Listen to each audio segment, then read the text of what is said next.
ครับ วันนี้วันที่12เดือนพฤษภาคม2566ครับผมวันนี้ฝนตกหนักมากเลยพายุเข้าแล้วครับทั้งวันเลยทั้งคืนเลยตั้งแต่เมื่อคืนนี้ที่จังหวัดขอนแก่นนะครับดูท้องฟ้านะ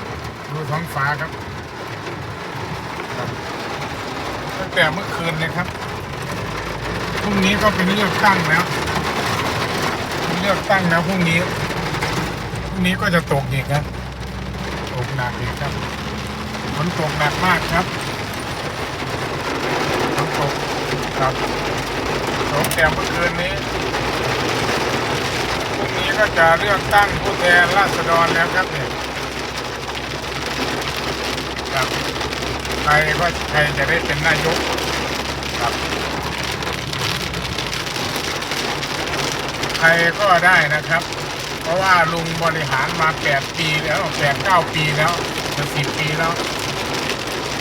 ก็ไม่อยากให้ลุงบริหารต่ออยากให้คนอื่นเขามาบริหารบ้างนะครับอันนี้ก็ฝนตกหนัก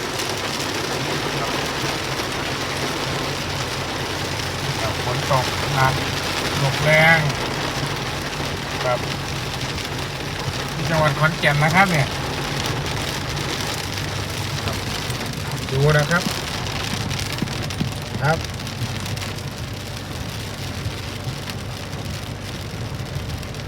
โอเคฝนพายุเข้านะครับพายุเข้า